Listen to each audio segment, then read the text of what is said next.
कल क्या पढ़ा था हम लोगों ने विनोद? विनोद नहीं, प्रवीण पटेल।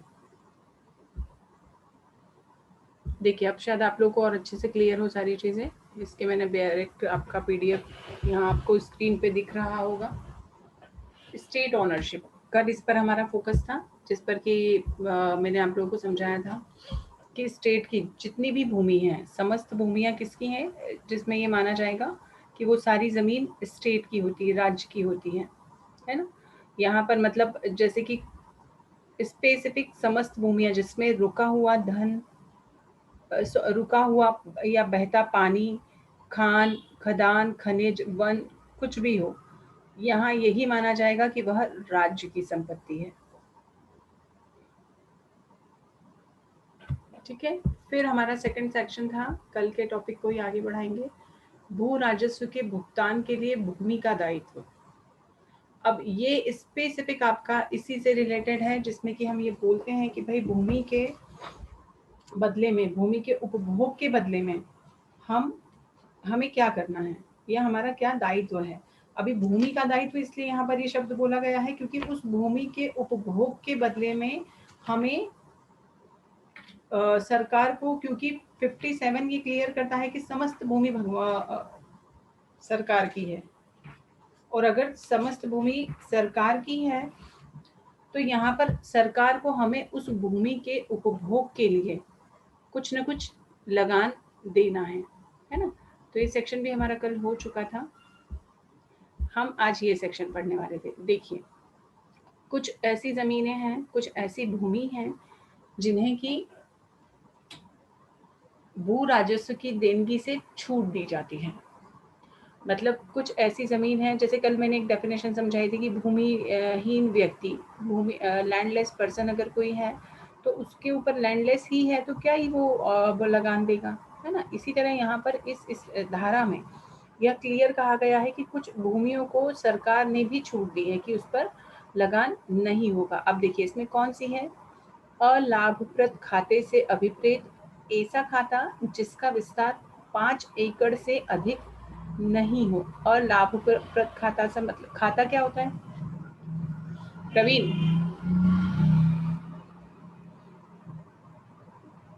मैम जो जमीन से रिलेटेड रहते हैं उनके अलग अलग किसान के जो रहते हैं आवाज नहीं उनके आ रही, खाते थोड़ा रहते जोर से बोलो बेटा। हैं। मैम जो अलग अलग किसानों की जमीन रहती है उनके अलग अलग खाते रहते हैं। हम्म, उसे खाता मतलब यहाँ आप लोगों को क्लियर है कि जमीन का जो एक एक अलग अलग टुकड़े होते हैं उसे खाता कहा जाता है। अब मान लीजिए मेरा 20 एकड़ जमीन है, एक जगह 10 एकड़, एक जगह 6 एकड़, एक जगह 4 एकड़। जो चार एकड़ वाली लैंड है वह अलाभप्रद है, मतलब उस पर किसी भी तरह का उपजाऊ काम नहीं किया जाता। अब मुझे कितने एकड़ का लगान देना है?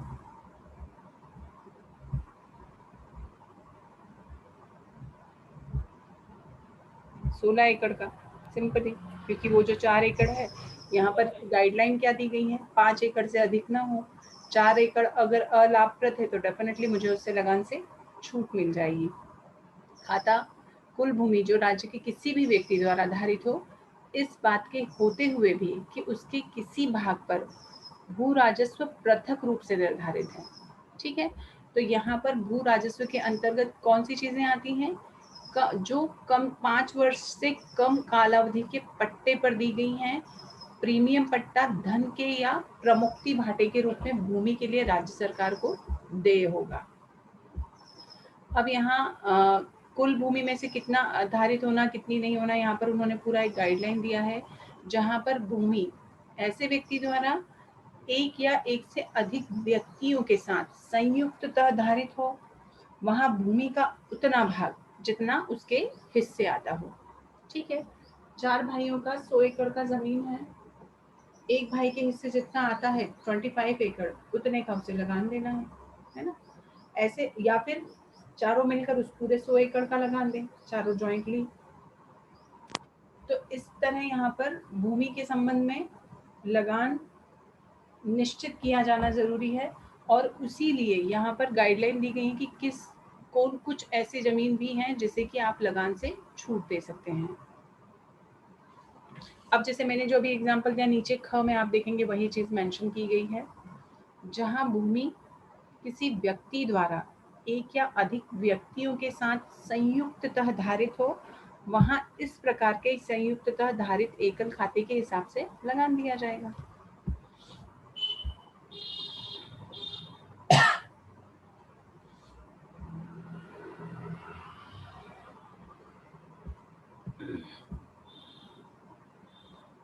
हाँ, अब 59 इम्पोर्टेंट सेक्शन है।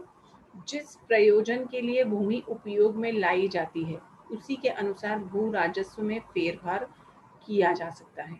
देखो, अब यहाँ पर सिंपली किसी भूमि पर राजस्व का निर्धारित निम्नलिखित प्रयोजन से होता है। कृषि है तो उसका उपयोग एकड़ या उससे अधिक खाते पर होगा तो उसके हिसाब से होगा।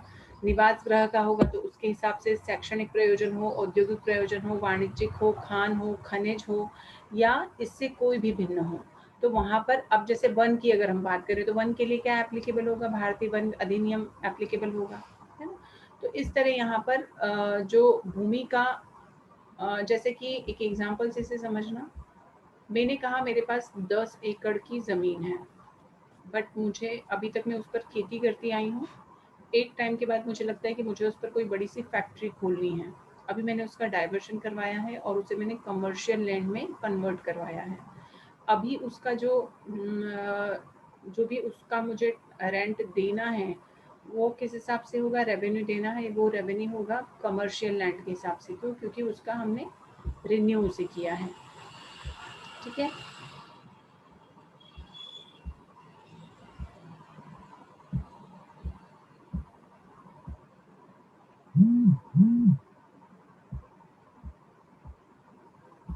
इसी तरह 59A निर्धारण कब प्रभावशील होगा, तो उस तारीख से होगा जिस दिन उसके ऊपर एप्लीकेबल किया गया है। इसी तरह संहिता के प्रमुख किए गए भूमि के व्युत्पन्न पुनर्निर्धारण।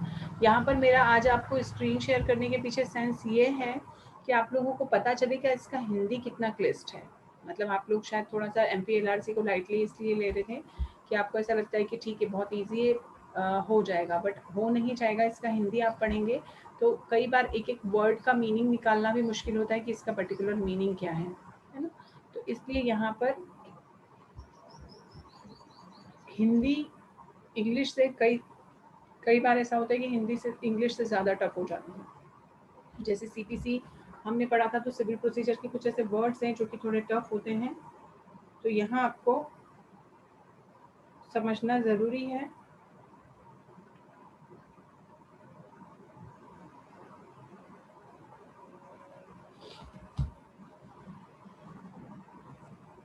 अब इस संहिता के प्रवृत्त होने के पूर्व, मतलब जब यह एक्ट बनाया गया था, इसके एप्लीकेबल होने के पहले अगर किसी तरह के जो डिसाइडेड थे रेवेन्यू, उसका निर्धारण कैसे होगा, जब इसे एप्लीकेबल किए जाने के बाद उसका पुनर्निर्धारण किया जा सकता है। ठीक है। तो यहाँ पर आपका जो ये चैप्टर था आपका 6 है, इसके जो मेन 2 ही सेक्शन है, एक है 56, 57 और 58, जिसमें कि कल हमने पढ़ा था कि समस्त भूमि किसकी है, सरकार की है, और भूमि का लगान किस तरह से दिया जाएगा। नेक्स्ट आपका चैप्टर है चैप्टर 7, नगरेतर क्षेत्रों में राजस्व सर्वेक्षण तथा बंदोबस्त।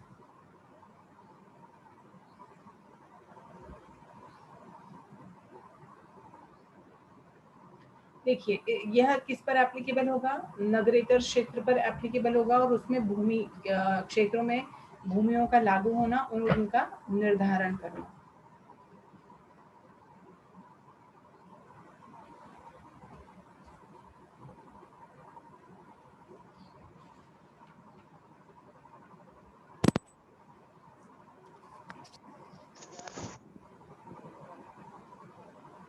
सेक्शन 61, 62 बंदोबस्त आयुक्त की नियुक्ति। बंदोबस्त आयुक्त के बारे में अपील, रिवीजन, रिव्यू में कई सारी चीज़ें मैंने आपको बताई हैं कि उनका वही उसी तरह का ऐसे कमिश्नर बंदोबस्त आयुक्त को भी माना जाता है। राज्य सरकार एक बंदोबस्त आयुक्त की नियुक्ति करती है जो कि राज्य सरकार के नियंत्रण में होते हैं और राज्य सर्वेक्षण और बंदोबस्त की संक्रियाओं का नियंत्रण करते हैं। राजस्व सर्वेक्षण से लेकर और जितनी भी चीज़ें ज़रूरी हैं लगान के संबंध में, उन सभी व्यवस्थाओं को देखने का उनका काम होता है। 63 में है अपर बंदोबस्त आयुक्तों की नियुक्ति और उनकी शक्तियाँ।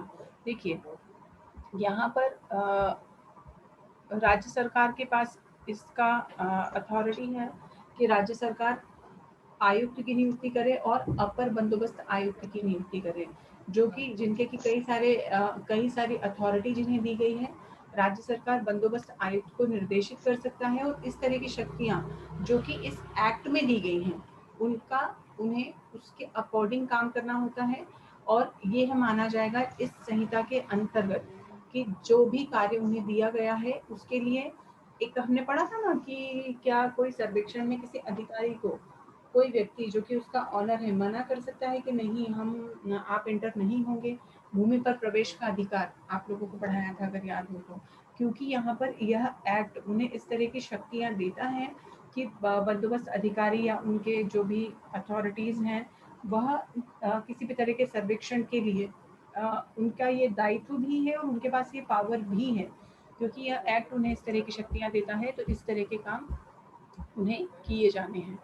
फिर 64 में आपका है बंदोबस्त अधिकारी, उप बंदोबस्त अधिकारी तथा सहायक बंदोबस्त अधिकारियों की नियुक्तियां। यह सभी बंदोबस्त अधिकारी की जो पूरी आयुक्त हैं उनके अंडर होंगे और आयुक्त किसके अंडर में होगा? राज्य सरकार के। फिर बंदोबस्त अधिकारी, उप बंदोबस्त अधिकारी तथा सहायक बंदोबस्त अधिकारी की शक्तियां। अब शक्तियां क्या होंगी? जो भी इस संहिता में बताई गई हैं और जो जरूरी है, जैसे कि सबसे पहले हमने बोला कि राजस्व सर्वेक्षण। सर्वेक्षण क्या होता है?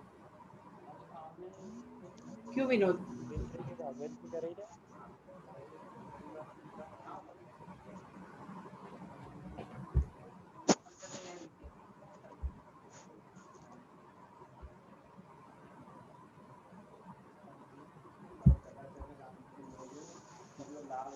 सर्वेक्षण क्या होता है विनोद? कोई और? प्रवीण?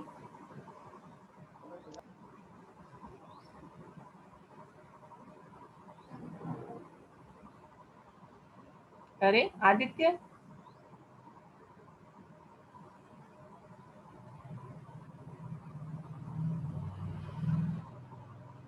मैडम सर्वेक्षण का मतलब ये है कि सर्वे सर्वे होता, सर्वे करते हैं अपन किसी जमीन का। कैसे होता है वो मतलब पटवारी और गिरदावर के द्वारा होता है। और उसके पीछे पर्पस क्या होता है करने का? मतलब अगर अपनी जो भूमि है किसी को बेचते हैं, एक तो वो होता है, या तो हम खुद कराना चाहते हैं या हम खुद कराना, सरकार खुद करती है। जी मैम, है ना? ये भी मैम दो प्रकार के होते हैं, एक गवर्नमेंट होता है और एक स्वयं का होता है। हाँ यही, या तो हम खुद करते हैं, पर अभी हमने बोला कि हमारी 5 एकड़ और 50 फीट और ज्यादा है, पता चला गवर्नमेंट ने जब उससे प्रॉपर सारा नाप तोल किया तो उसमें आपकी और 50 फीट कम हो गई। मतलब यहाँ पर आपका सर्वेक्षण वाला जो पार्ट है वह पूरी तरह से, मतलब उसमें सारी चीजें आ जाती हैं। भूमि का सर्वेक्षण होता है, उसमें अलग अलग गांव के समूह बनाना, उनका पूरा संख्यान को मान्य करना, पुनर्गठित करना, इवन सीमा होती है कि नहीं शहर गांव की, जैसे यहाँ तक ये गांव है उसके बाद दूसरा होगा। अब उस इन सब के पीछे रीजन क्या है? जैसे सर्वेक्षण जब किया जाए, जैसे मानो किस गांव, अभी कौन है यहाँ गांव का, जैसे मान लो कनाड़िया गांव, ठीक, अभी कनाड़िया गांव इंदौर में आता है। अब अगर उसका कुछ भाग देवास शहर में से लगा हुआ हो, देवास जिले से लगा हुआ हो, तो उसके सर्वेक्षण में उसके अंडर की जो ज्यूरिस्डिक्शन में आता है उसका सर्वेक्षण में उस भूमि का क्रमांक कहाँ चढ़ेगा, अभिलेख का कहाँ पर रिकॉर्ड होगा? वो अभिलेख उस शहर में होगा। इसलिए यहाँ पर इंदौर में होगा नहीं, अगर उसका कुछ भाग उधर की तरफ जाता है देवास शहर में, तो जितना भाग इंदौर शहर में होगा वो इंदौर शहर में आएगा, जितना भाग देवास शहर में आता है वो देवास शहर में चला जाएगा। होता है ना, जिले की सीमा होती है, गांव की सीमा होती है। हाँ, तो होती ऐसे हाँ, तो ये जो पूरा सीमांकन जो होता है, जो सर्वेक्षण होता है, उसमें इवन देखिए आप लिखा है मिट्टी का वर्गीकरण, कहाँ पर काली मिट्टी की फसल, काली मिट्टी की जमीन है, कहीं लाल मिट्टी की होती है, खेतों का नक्शा तैयार करना। अब मान लो कि आज से 5 साल पहले कोई एक खेत था, उसके ऑनर ने उस पर कॉलोनी काट दिया, ठीक, कमर्शियल नहीं कराया, उसे कन्वर्ट नहीं कराया है, देन क्या होगा उस कंडीशन में? कृषि भूमि थी वो, और उस कृषि भूमि को आपने कन्वर्ट कमर्शियल में नहीं किया और उस 5 एकड़ पे आपने एक बड़ी सी कॉलोनी बना दी। अभी क्या हो सकता है? क्यों आदित्य, वो लीगल है या नहीं? क्या एसडीएम कभी भी उसे इलीगल डिक्लेयर कर सकता है?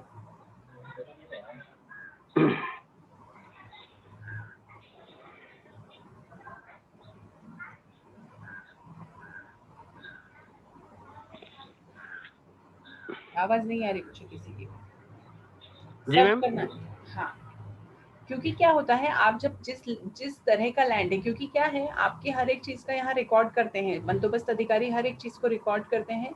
अब अगर यहाँ पर आप उसमें जैसे कि 5 एकड़ जमीन आपका जो खाता है, 5 एकड़ का जो खाता है, उसकी एंट्री ऐसे एग्रीकल्चर लैंड आपके रिकॉर्ड में भू अभिलेख में लिखी गई है, और आपने बिना किसी सूचना के वहां पर उसमें कॉलोनी आपने निकाल दी है, आपने उसे कमर्शियल लैंड में कन्वर्ट कर दिया है, आपने खुद ने किया और आपने उसकी एंट्री नहीं कराई है, तो यहाँ उस बाद में उन चीजों पर ऑब्जेक्शन लिए जा सकते हैं।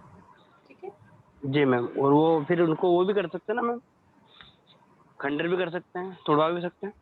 कर सकते हैं, पर वैसे बेसिकली होता बहुत कम है ऐसा, बाद में उसको डाइवर्शन के लिए आप मतलब ये है तो इलीगल, क्योंकि आपका पूरा रिकॉर्ड यहाँ खराब होता है आपकी एक स्टेप के कारण।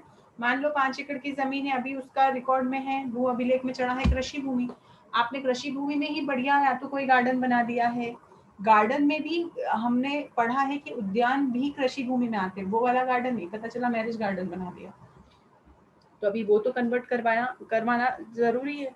तो इसलिए यहाँ पर क्योंकि सर्वेक्षण में हर उस चीज को शामिल किया जाता है जो कि उस जमीन से जुड़ी हुई है, इसीलिए यहाँ जरूरी है कि हर एक चीज की प्रॉपर उसमें जानकारियां हो, और ये सर्वेक्षण का काम होता है बंदोबस्त अधिकारी का, बंदोबस्त अधिकारी की पूरी टीम का, उससे जुड़े जितने भी लोग होते हैं उनका। इसी तरह प्रस्थापित राजस्व सर्वेक्षण की अधिसूचना, समय समय पर सरकार, राज्य सरकार विनिश्चित करता है कि किसी भी स्थानीय क्षेत्र का राजस्व सर्वेक्षण किया जाना चाहिए, वहाँ अधिसूचना दी जाती है, उस अधिसूचना में सर्वेक्षण को बताया जाएगा सर्वेक्षण, और उसकी सूचना के अनुसार उसकी घोषणा की जाती है। देखो ये बहुत अच्छा सेक्शन है, सर्वेक्षण संख्यांकों का तथा ग्रामों की विरचना। जहां पर सर्वेक्षण किया जा रहा है उस भूमि का जिस पर राजस्व सर्वेक्षण विस्तारित है माप होगी, उस पर उसकी संख्यांक वो होते हैं ना बाहर, वो पिलर क्या बोलते हैं उसको, बाहर गांव के बाहर जीरो लिखा रहता है जब आप उस गांव में पहुंच जाते हैं, रोड का, आदित्य क्या बोलते हैं किलोमीटर वो? पता था। किलोमीटर वाला मैडम। हाँ, उसे कुछ बोला जाता है, आदित्य क्या बोला जाता है?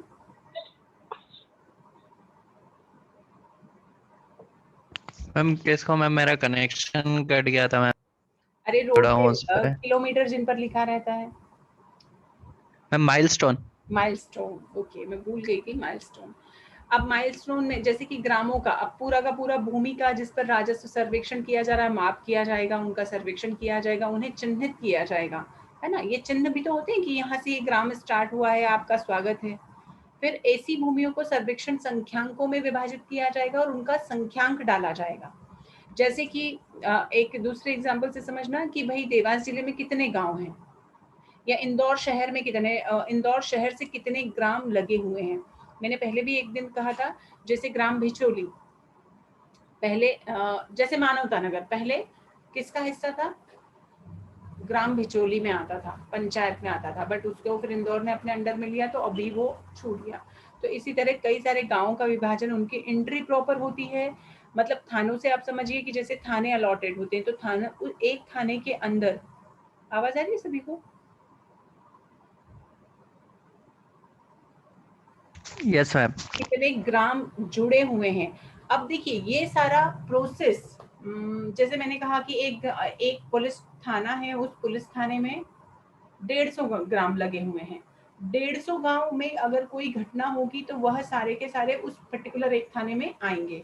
अब जो ग्राम उसका नहीं आता जिस जुरिस्डिक्शन में, वो आएगा क्या? नहीं। मतलब यहाँ पर आप देखिए ये बहुत छोटी सी चीजें हमारे लिए, तो कि हाँ सर्वेक्षण होता है, संख्यांक होता है, उसकी एंट्री होती है, ये सारी चीजें आपके जुरिस्डिक्शन वाले पार्ट को क्लियर करती हैं। और इस तरह से कि किस जिले का रेवेन्यू जनरेट हुआ है, किस जिले में किस तरह से काम हुआ है, उस जिले के से जुड़े कितने ग्राम हैं, यह सारा का सारा इसमें आता है। और इसी तरह सर्वेक्षण मान्य होता है, सर्वेक्षण का इवन पुनर्गठन होता है, नवीन सर्वेक्षण होता है। सीमांकन, ये देखिए सीमांकन भी इसी से 60 सेक्शन 68 से के इसमें के उपबंध के होते हुए भी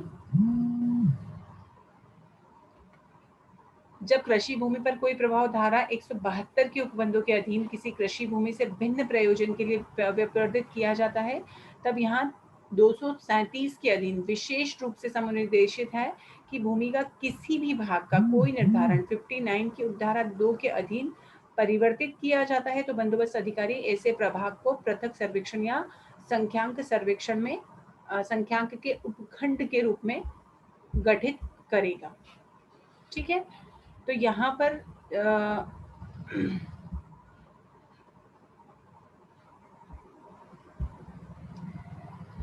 सर्वेक्षण संख्यांक जो है उनका पुनर्क्रमांकित किया जाना, उनका उपविभाजन करने की शक्ति। अब उपविभाजन क्या होगा, जैसे मान लीजिए बंदोबस्त अधिकारी ने सर्वेक्षण संख्यांक किया है, उसमें अगर लगता है तो उसे पुनर्क्रमांकित कर सकेगा, और अगर उसमें उपखंड को किसी भागों में अलग अलग विभाजित करना है तो उसमें जितने भूमि के अधिकारों के अर्जन की दृष्टि से जरूरी हैं उतने कारणों को उसमें अपेक्षित हैं उनको वहाँ उसको मेंशन भी करेगा। फिर सर्वेक्षण संख्यांक का उपखंड के विभाजन तथा सर्वेक्षण संख्यांक का निर्धारण करना। अभिलेखों में सर्वेक्षण संख्यांक तथा उपखंडों की प्रविष्टि को ऐड करना। यहाँ पर प्रविष्टि का मतलब होता है उस सूची में जोड़ा जाना। ठीक है, सर्वेक्षण संख्यांकों का सर्वेक्षण करना और उनका जो भी अभिलेख है उसमें उसकी प्रविष्टि की जाना। ग्राम की आबादी का अवधारण,